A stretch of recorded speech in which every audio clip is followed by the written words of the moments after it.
to another gaming vlog. Today I'm looking at Star Wars Angry Birds for the iPad.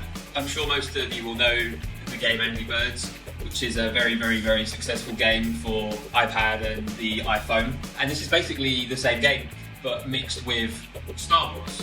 For me, it's a perfect combination because you have the highly addictive video game Angry Birds, coupled with probably the most famous film franchise of all time. And I'm happy to say that it really works, and it works very well. Essentially you have the same game where you choose to aim your Angry Bird. The bird will fly from a slingshot, and the idea is to hit targets on the other side of the screen. But with the Star Wars mix, all of the characters are designed in the Angry Birds style, but with the Star Wars references. And each of your Angry Birds has a different power, such as you can get out a lightsaber, and as you're flying, you tap the screen, your lightsaber will come out and attack anything around you in a 360-degree radius. Or if you use the Obi-Wan Kenobi Angry Bird, you can use the Force Push to move objects and push objects into other enemies. The Han Solo Angry Bird is probably my favourite because you can launch him across the sky, and then you can tap on the screen and he will shoot some lasers. And there's lots of different things thrown into the game with the Star Wars space setting. There's lots of gravity fields and stuff like that. So shooting one of your birds into the field will make it spin around the planet, for example.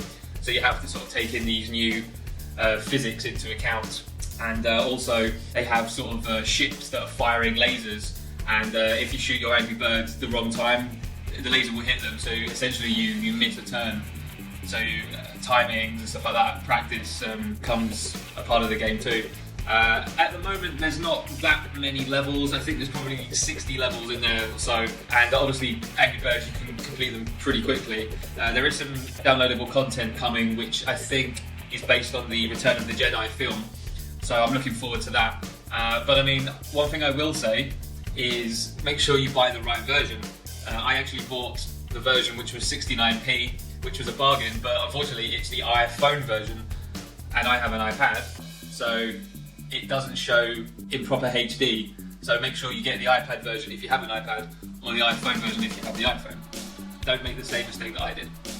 But I mean, for 69p it's fantastic value. For $1.99 it's fantastic value. So it's a great license, use of the Star Wars license, and if you have an iPad or an iPhone, then it's definitely worth getting. So I'd give it an 8 out of 10.